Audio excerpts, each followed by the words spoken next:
Oposan ketakutan, Jokowi marah dapat julukan lurah. Saya bukan lurah, saya adalah Presiden Republik Indonesia. Ternyata Pak Lurah itu kode. Tapi perlu saya tegaskan, saya ini bukan ketua umum parpol, bukan ketua umum partai politik, bukan juga ketua koalisi partai. Dan sesuai ketentuan undang-undang, yang menentukan capres dan cawapres itu adalah partai politik dan koalisi partai politik. Jadi saya ingin mengatakan itu bukan wewenang Pak Lurah. Itu bagian dari klarifikasi beliau sekaligus balancing of power.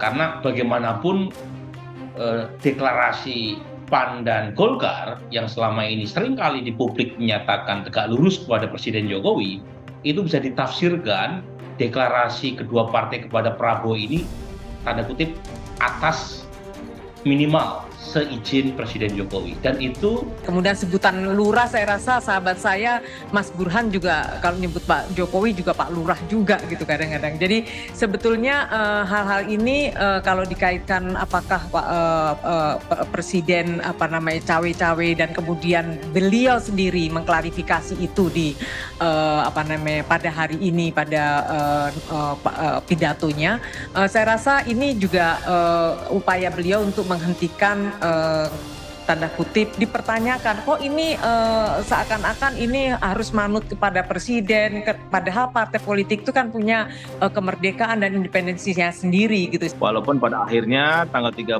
kemarin kami di gedung penyusunan naskah proklamasi sudah menjatuhkan pilihan kepada Pak Prabowo. Nah, memang banyak publik mengkaitkan terutama lawan-lawan politik mungkin ya, mengkaitkan keputusan PAN itu dikaitkan dengan Pak Lurah. Nah, Pak Lurah tadi sudah ditegaskan oleh Pak Jokowi kira-kira menuju kepada dirinya. Di tengah tahun politik, Presiden Joko Widodo menyadari bahwa dirinya kerap dijadikan tameng. Nama dan fotonya juga sering digunakan oleh bakal calon presiden untuk mengklaim dukungan. Meski tidak mempermasalahkan hal itu, Jokowi menegaskan bahwa dirinya bukan ketua umum partai politik yang berwenang menentukan sosok bakal calon presiden dan wakil presiden yang akan berkontestasi pada pemilihan presiden 2024. Saat menyampaikan pidato kenegaraan dalam sidang tahunan MPR di Kompleks Parlemen Jakarta Rabu 16 Agustus, Presiden Joko Widodo mengatakan, memasuki tahun politik ketika suasana menghangat, ada tren para politisi menyebut bahwa penentuan sosok calon presiden atau capres dan wakil presiden atau cawapres akan menunggu arahan dari Pak Lurah. Presiden Joko Widodo sempat bicara soal Pak Lurah di sidang tahunan dan sidang bersama MPR DPR DPD RI 2023. Jokowi heran berkali-kali disebut Pak Lurah oleh berbagai pihak. Jokowi awalnya membahas terkait dirinya yang kerap mendengar sebutan Pak Lurah dari berbagai pihak. Dia baru menyadari belakangan bahwa Pak Lurah yang dimaksud adalah dirinya.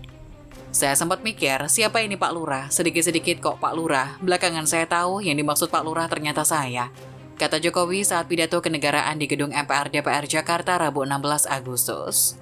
Jokowi lalu menegaskan dirinya bukanlah lurah. Dia mengatakan dirinya Presiden Republik Indonesia. Ya, saya jawab saja, saya bukan lurah, saya adalah Presiden Republik Indonesia, tegasnya.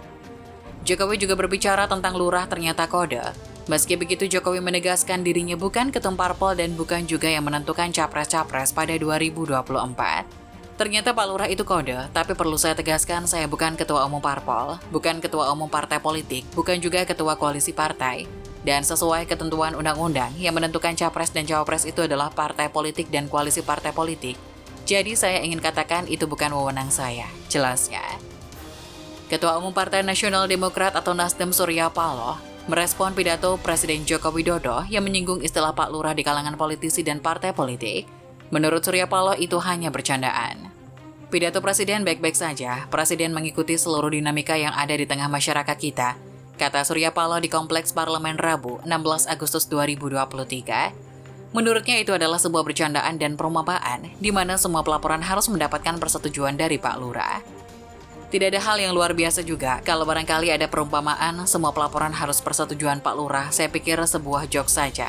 Ada sense of humor yang bagus juga di negeri ini, katanya.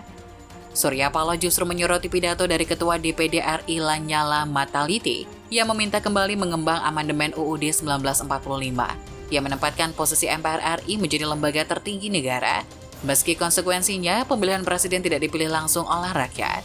Saya pikir ini pikiran yang luar biasa bagus. Ini satu PR tersendiri bagi MPR, DPR, DPD sendiri, bersama duduk berembuk dan mengusulkan usulan ini agar lebih konkret lagi.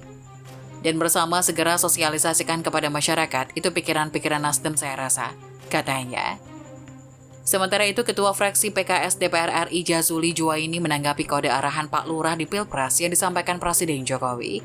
Jazuli bilang betul atau tidaknya bantahan Presiden tersebut tergantung dari kejujuran Presiden Jokowi. Jazuli menyebutkan indikasi yang mencuat mengarah pada kesimpulan pada arahan Presiden soal Pilpres. Presiden Joko Widodo atau Jokowi menyinggung tren di kalangan politikus soal arahan Pak Lurah terkait Capres dan Cawapres. Ketua DPP PDIP Said Abdullah menilai panggilan Pak Lurah itu sebagai panggilan yang menunjukkan kecintaan. Ya, itu kan sebenarnya memang di antara elit kita berkembang Pak Lurah, Pak Lurah. Itu menunjukkan kecintaan, kata Said kepada wartawan di Kompleks DPR Senayan, Jakarta, Rabu 16 Agustus 2023. Said mengatakan panggilan sayang Pak Lurah itu berkembang seiring dengan meningginya kepercayaan publik terhadap kepemimpinan Jokowi. Said menganggap Pak Lurah adalah panggilan kesayangan dari para elit untuk Jokowi. Karena presiden kita itu punya public trust yang tinggi, luar biasa. Sehingga di antara elit kalau nyebut Pak Lurah kan panggilan kesayangan. Itu panggilan kesayangan, ungkapnya. Ya pertama sebetulnya saya meyakini Presiden mengerti arti lurah karena kalau kita lihat sejarahnya ya kronologinya ini setahu saya dari 2014 ketika jadi pertama kali muncul ini istilah dari teman-teman relawan. Kenapa dipanggilnya lurah? Supaya kemudian memposisikan diri Pak Jokowi ini walaupun levelnya sangat tinggi ya Presiden, tapi karena dia gayanya merakyat, tidak berjarak, dipanggillah Pak Lurah. Lurah ini kan simbol dari kepemimpinan yang ada di level bawah yang bisa langsung nyambung sama rakyatnya. Jadi istilah ini awal-awal digunakan oleh relawan, lalu kemudian sering digunakan juga oleh teman-teman partai. Nah, yang menjadi kritik atau ditegaskan oleh Presiden adalah dia tidak nyaman dengan istilah lurah yang sekarang digunakan malah dalam konteks seakan-akan dia ada di atas sekali menentukan pemilu. Karena dalam beberapa waktu terakhir kita tahu memanasnya situasi pemilu, deklarasi, alat peraga kampanye itu memang kan banyak yang mendekatkan dirinya kepada Presiden. Menurut saya sih ini kode biasa untuk melihat Nusantara seperti tak ubahnya kampung di pelosok Jawa. Karena Presiden kan disebut oleh kalangan politisi sebagai Pak Lurah, Pak Menseknek sering dikodekan sebagai Pak Care. Itu kan istilah yang merujuk pada pamong praja di desa-desa di Jawa, yang menurut saya mungkin berkaitan dengan latar belakang Pak Jokowi dan Pak Pratik yang berasal dari Jawa juga.